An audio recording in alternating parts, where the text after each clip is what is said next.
Good afternoon. My name is Jim Greenblatt and founder and medical director of Psychiatry Redefined. So excited to kind of share some thoughts about integrative and functional medicine.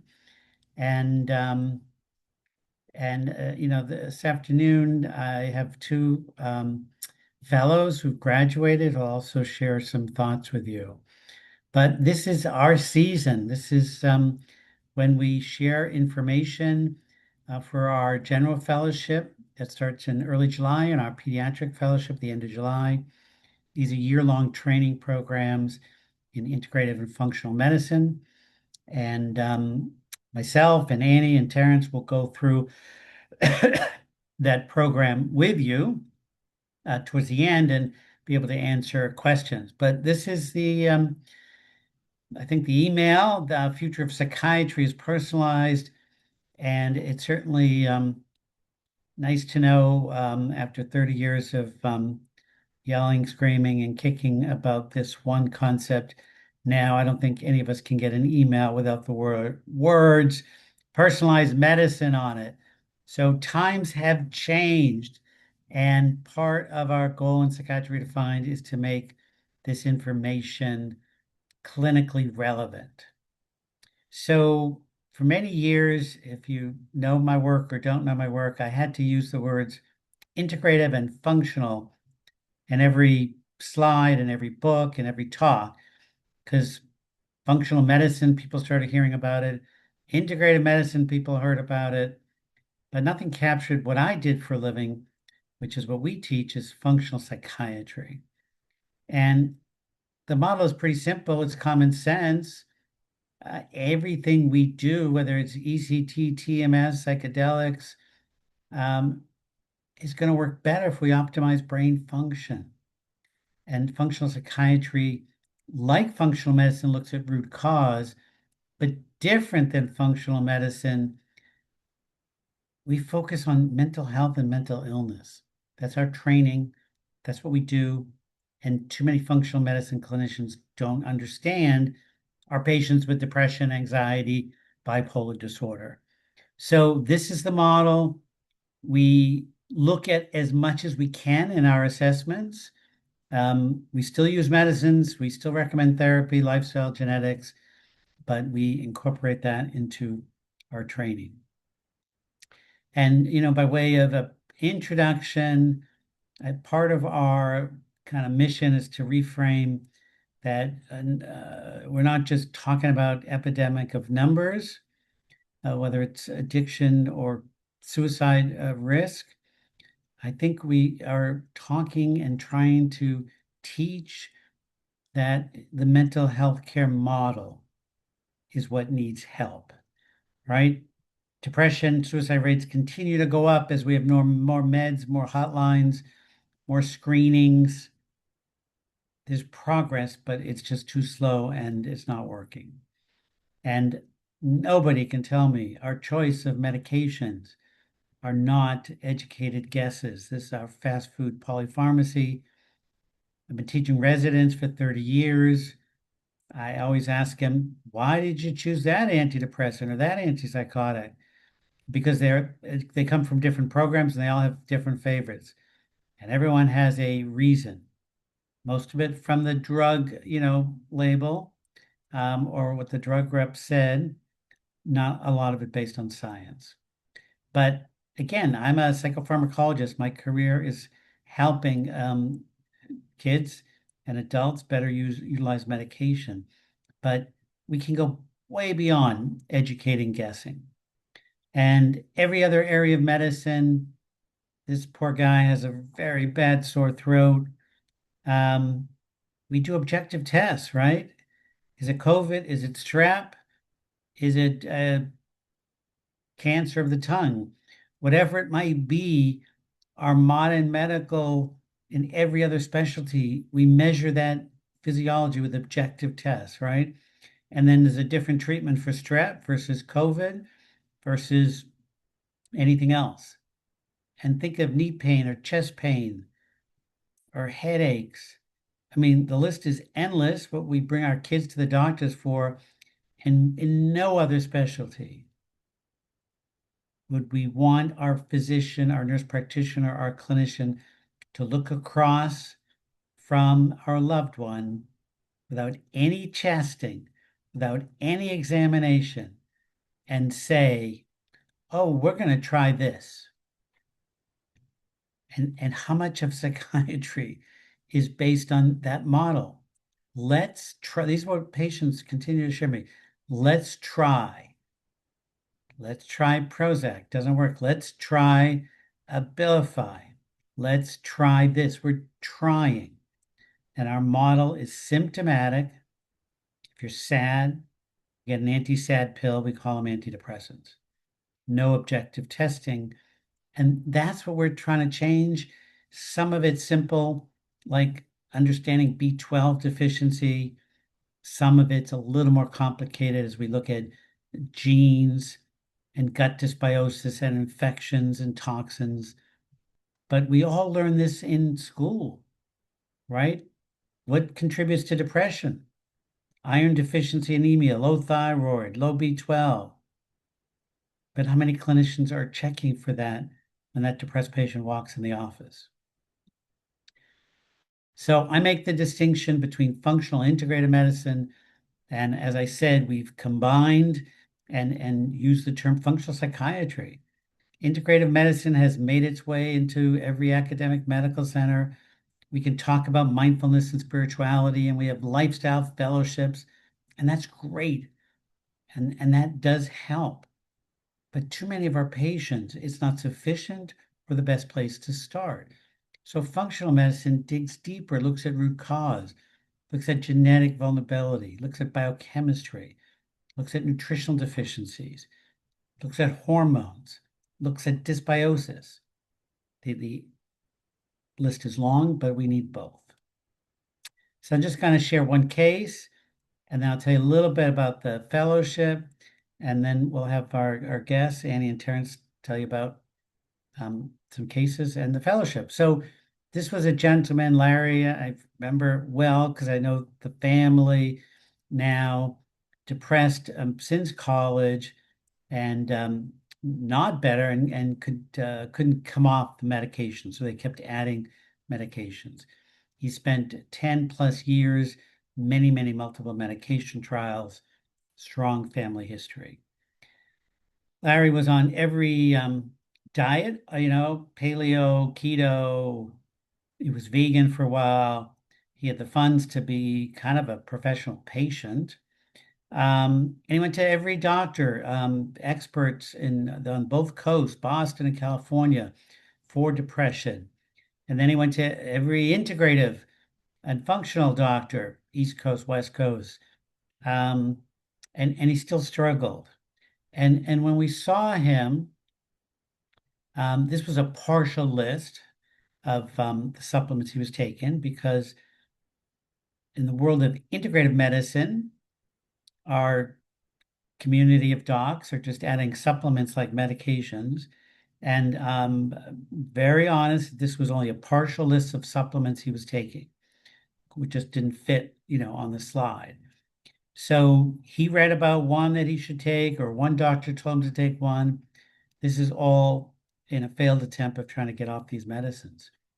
So, one of the tests that we do in our functional assessment is looking at amino acid levels, right? Amino acids, essential nutrients that you have to obtain from your diet, from the breakdown products of our protein, and Larry was eating plenty of protein. And these are the building blocks of every neurotransmitter, right? Tryptophan makes serotonin. Phenylalanine makes dopamine and norepinephrine. And I personally, I don't want to offend anyone, but find neurotransmitter testing pretty meaningless for most patients.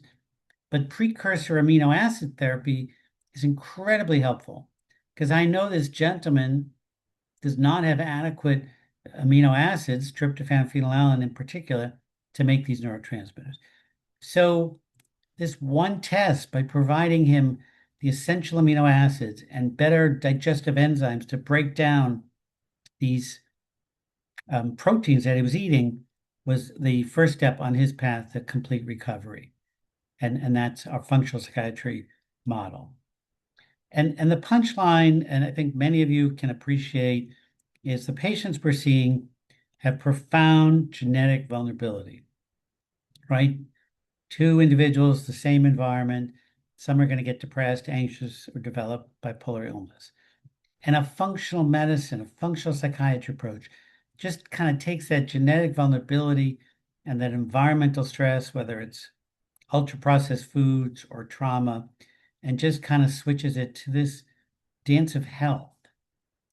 And as clinicians, I know that's why you went into the field, and I'm quite convinced it's challenging sometimes to do it in a pure psychopharm model. Sometimes we can do it, but it's getting more and more challenging. So we're looking to go from here to here, and that's what functional psychiatry is all about.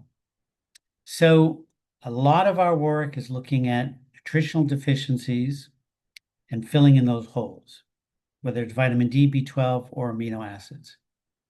But then the next step in our training, I use the term nutraceutical, using vitamins, minerals, mostly vitamins and herbs, at dosages that have a pharmacological effect. So we understand what the pharmaceutical is, but nutraceutical. And I tried, but I cannot give any presentation now without bringing up nutritional lithium. So I'll just briefly share. It's a big part of our fellowship, understanding how to use this micronutrient now. It's a element of the Earth's crust. It's essential mineral for cell phones and airplanes and batteries in our computers, but also for brain function. And we know about lithium carbonate as a medicine. We certainly, or anybody in technology, can appreciate how critical this element is to build our technology. But what our colleagues aren't aware of, what a big part of our fellowship is looking at lithium as a micronutrient. And we've understood for years low-dose lithium in the water supply is associated with suicide risk. Right? Lithium as a medication is anti-suicidal. Lithium as a supplement is anti-suicidal. And we've had 30, 40 years of research. Lithium in our tap water is anti-suicidal. And then this kind of changed the face of lithium orotate, a supplement we use and talk about in the fellowship. This August 2025 article I urge everyone to get. It's available.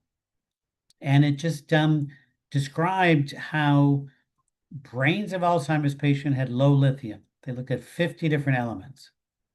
And then there's a mice model of were genetically bred to get the plaques and tangles of Alzheimer's.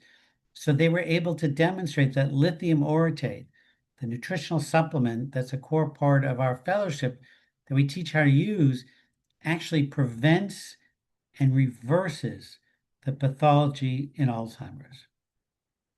Quite dramatic, incredible study. Now there's many people running around trying to do more research on lithium orotate.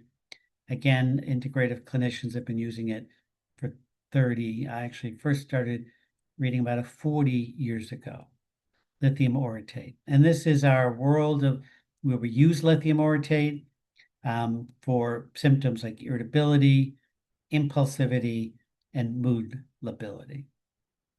So we talk more about that in the fellowship, but our core concepts are, if you don't test, how do you know? And we teach clinicians, what's the right value for vitamin B12? The lab slips aren't accurate. How do we look deeper at gut dysbiosis? And this is one of my favorite slides as for people jumping into the world of integrative medicine or even our traditional psych model. Here, going from A to B, whether it's our patients trying different medications. These are the patients we're all seeing that have depression, anxiety, and then they come in with ADHD, and we just try medicines. My integrative colleagues are just trying supplements. And our training program kind of eliminates the word trying to looking at objective tests. So this is where we go. We know Johnny had an MTHFR mutation, variation, so needed high folate. We know we had a B12 level of 200. We know that we had a gluten sensitivity, and we put our patients on this path. Think about it for a minute. What are we doing? We're guessing, educated guesses, doing our best to help our patients. I'm quite convinced, and functional psychiatry can help us go. So I want to talk about the fellowship, and I'm going to ask Annie and Terrance to join me. I'll just share a little bit about my big picture, and then you can kind of hear from them. So Annie and Terrance, if you want to unmute yourself, and we'll get started about this fellowship. And so our fellowship, again, is a year-long training program, and we cover a lot. Now, we're not a psychedelic training program, but we have experts, and we provide a course and then answer questions. But we cover metabolic psych and genetics and nutritional testing and withdrawal. And this is all on the website, you can say. And then our pediatric fellowship, where Nancy O'Hara does a large part of it, and other child psychiatrists, we focus a lot on, eating disorders and tick-borne illnesses and autism. And the pediatric fellowship, if there are any pediatricians in the room, this is the one program where we actually have medication management. So child psychiatrists are available for supervision because many of the pediatricians are front lines. So here's where I'm going to ask for some help. And I'll just share some thoughts, and then I'm going to have Annie and Terrance introduce themselves and share their thoughts. So the program is not just a bunch of courses. I mean, when we started this number of years ago, courses were around, but it's like going to a conference and getting excited, but then what do you do when you get in the office? So we have the live, in addition to, I think, over 300 hours of courses with CME credits for 75, we have the value is this mentoring program where the faculty will meet with you at least twice a month, usually access 3 times a month, to answer your questions. So you get to listen to the course, and then you get to talk to the faculty. And we'll go into our faculty directory soon.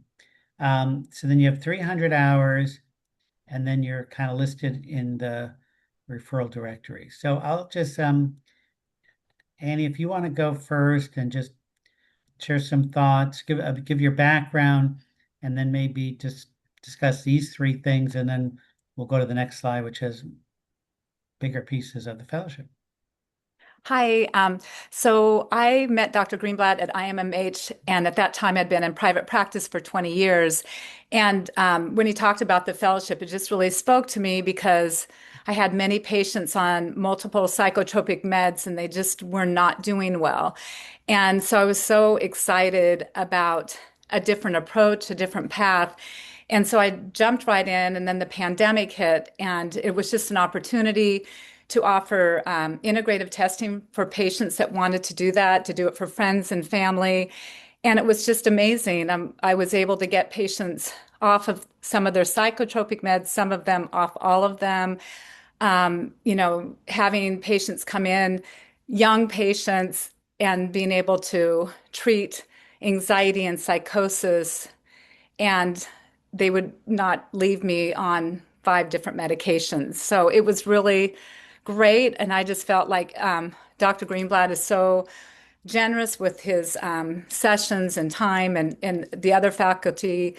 I felt a lot of support, and it really fit for my practice. And I wish that when I started my practice 20 plus years ago, that I had this knowledge. And because I remember telling patients that you're probably going to need to be on this medication for the rest of your life. And that's so not true. So I really have enjoyed it. Great. Thanks, Annie. Hello, everybody. My name's Terrance. I also run my own private practice. My background's in emergency medicine. I'm a dual certified nurse practitioner. I'm probably one of your biggest skeptics, and Dr. Greenblatt can attest to that.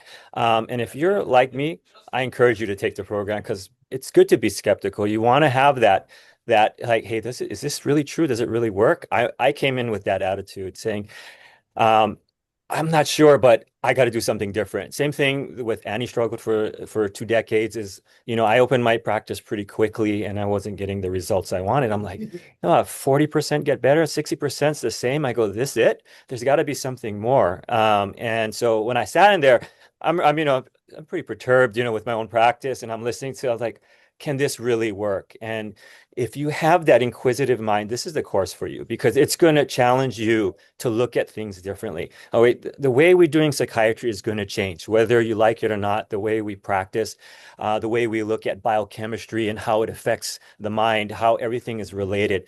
I mean, this gives the whole package, and so it's not only just the science. There's practice implications of like how do you open your own practice. It's a very all-inclusive program that's helped me a lot in my success, in my early success, and it's still going. It's still ongoing.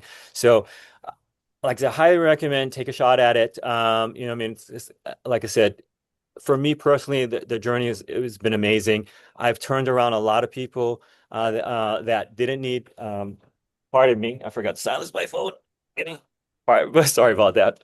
Um, um, but um, but anyway, getting back to us, I've turned a lot of people around without even having to bring out the script pad. It's there if they need it.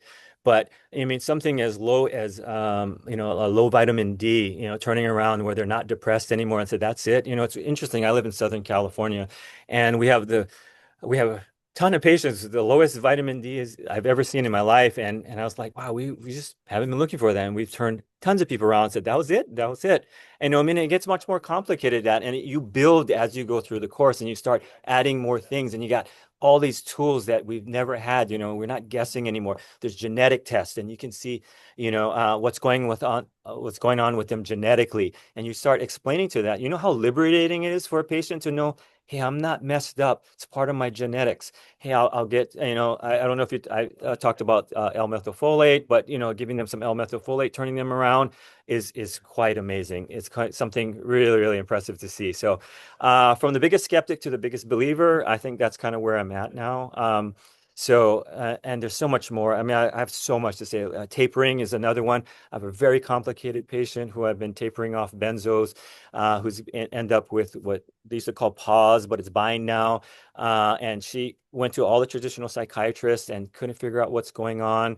I said, hey, let's just get some labs and see what happens. Everything was off. I mean, she had this unusual itch that was coming from somewhere. Her B12 is like 200, her folate was down in the dumps. Her genetic tests look great, but we started supplementing her with the things she needs. And actually her recovery is a lot better. She's sleeping a lot better at night. I mean, it's a little combo of traditional psychiatry and the functional together. Again, you're not tossing one for the other. You're combining the two, taking this newfound knowledge and kind of like playing Dr. House and figuring out what's going on. And it gives you this new set of like rules and confidence to kind of approach the patient and look at it from a different way. So sorry, I might talk too much, but No, that's great. Terrance, we're going to open. I'm going to hold it I right just got there. a few more slides. So if you have questions, why don't you put them in the Q&A for Terrance or Annie? And I got to go through the next slide quickly because it's not the best picture, I hope. Anyways, so we have office hours. I do one a month open. So we talk about pediatric cases and withdrawal cases, as Terrance mentioned. So that's once a month, in addition to once a month with the other faculty. So there's really 4 times a month where you're going to meet with faculty. And then I think this is pretty amazing, our clinical navigator. This is an AI tool where they put in all integrative and functional um, information, all my work. And I've looked and paid for a lot of AI tools which just spit back journal articles. So no one quite is giving you some of this. So this becomes part of the fellowship, um, and it's brand new. So this is another one. And then the community. At first, I was insulted when someone said in a public forum, the best part of this fellowship is the community, implying not my teaching. But it really just hit home because over the years, it truly has been incredible for me. Um, and people are posting articles, sharing. Our faculty are paid to answer questions to help. So you don't have to wait 2 weeks to get your question answered. If you post a question at 11 p.m., you're going to get two great answers when you wake up in the morning. Um, so we'll leave it here. And then throughout the program, you have this year-long training. Then you have what we call intensives that are optional, but we just had an intensive on withdrawal from antidepressants, um, on ADHD, on depression, on hormones. These are just expanded curriculum that is open to you. And there's also practice development. How do you open an integrative practice? How do you order lab tests? And we just had a recent lecture from an integrative lawyer. How do you get legal coverage? So we try to, cover as much as we can. And then people stay with us for many, many years to keep the information going. So let's open it up for questions. Put it in the Q&A. Terrance and Annie are going to hang out with us for another, what do we have? We got 20 minutes.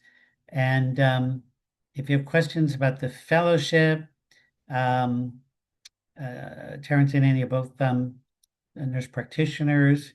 We have probably about a 50-50 between NPs and MDs and other related people.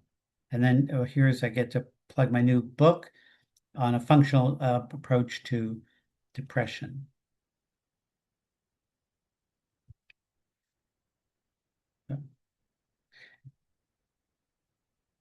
So Terrance or Annie, if any of you want to just share any thoughts that gurgled up as you were listening to me, Yeah, and then I'll go through the Q&A and Okay. read the questions. so one of the things that Terrance said, like when you do this testing and the patient realizes it's not their fault, it's very powerful, because there's so much shame with mental health, and I think that was really moving for me.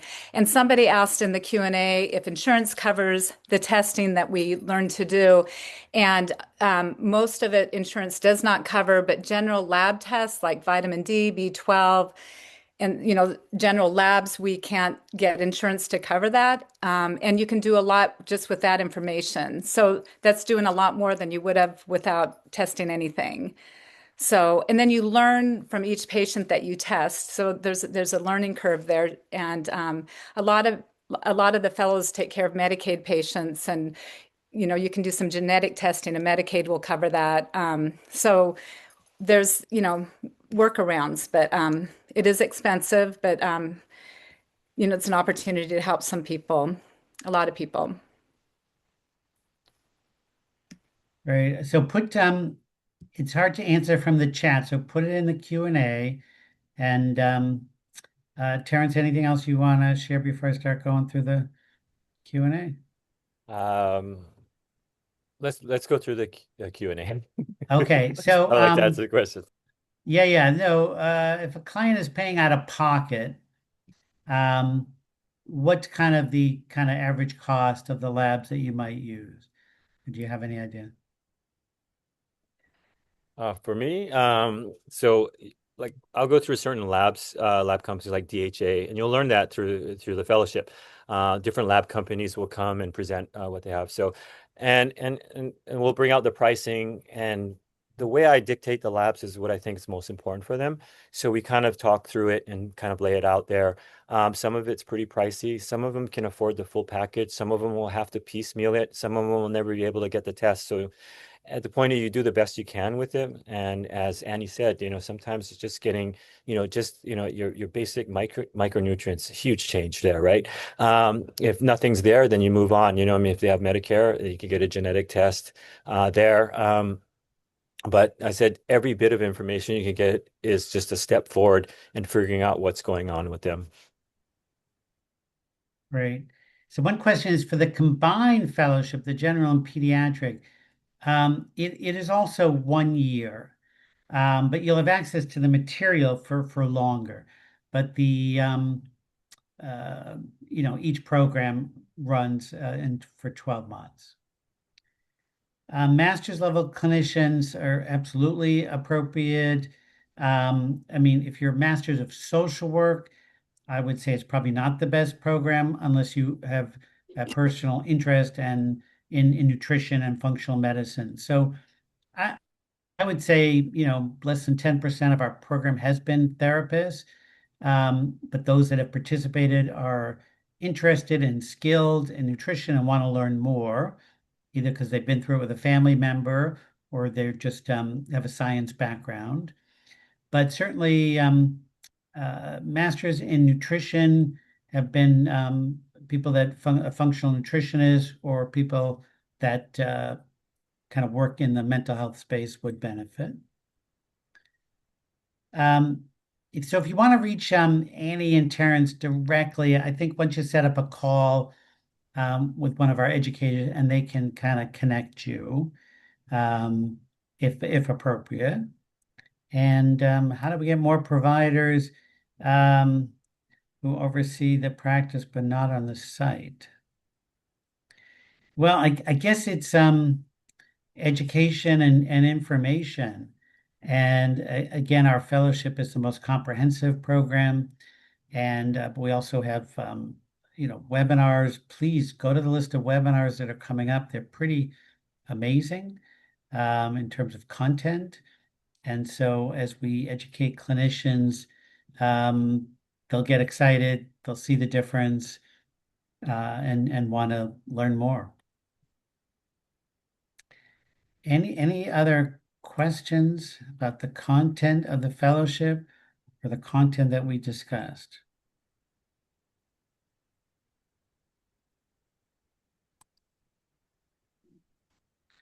Well, I guess Annie and Terrance, you get a few more minutes. It's a quiet group.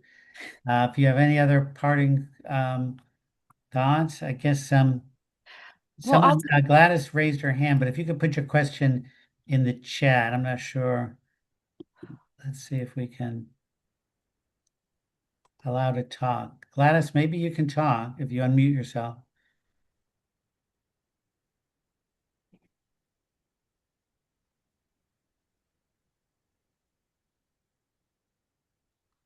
Okay, or maybe it was a mistake. Go ahead, Annie, or Oh, I was just going to say another thing about this fellowship. I feel like it's very straightforward and easy to follow. It's not complicated. And Dr. Greenblatt and his team help you identify, like somebody may have a lot of things going on and help identify what's going to make the most difference. And you get a lot of support around that. And it's wonderful. I really recommend doing this. It'll just change the way you practice and you'll be grateful, and your patients will be too.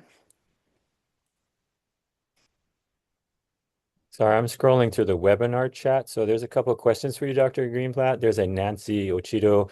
She's in Kenya, East Africa, currently doing a psychiatry residency. Is it possible to do the fellowship remotely? yeah, the whole program is remote. So it's a virtual program. There's no in-person requirement. We tend to get together at a few conferences. There's one in San Diego this year, Integrative Medicine for Mental Health. but it's not required. So we have fellows from, at last I counted, it was 16. I'm sure there are more. And there's a couple African countries, Asian, a lot from the UK, Ireland, a lot in South America and Costa Rica, so Canada. So absolutely, and as a resident, there's a student discount, and it certainly would be great to put this information into your brain as you're going through training.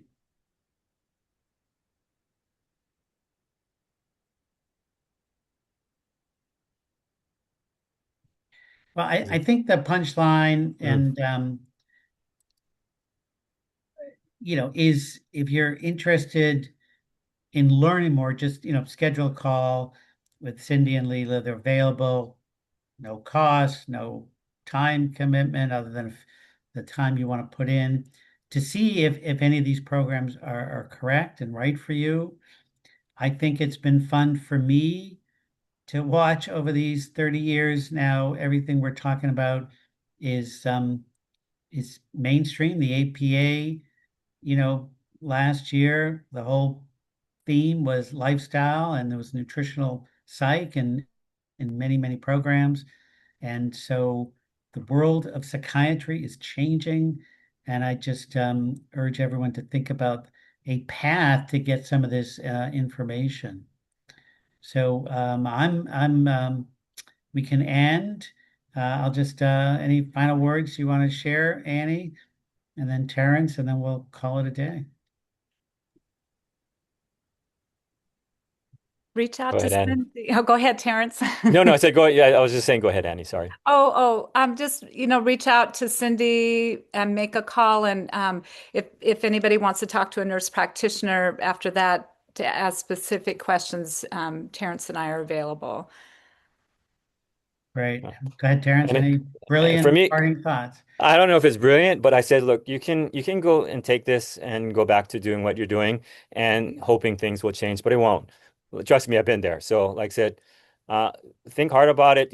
Take the step of faith or the leap of faith forward and see how much your practice can change. Like I said, biggest skeptic in the beginning, and now I'm probably one of the biggest believers. But like I said, you can continue to do the same thing over and over and expect a different result, which we know that doesn't happen.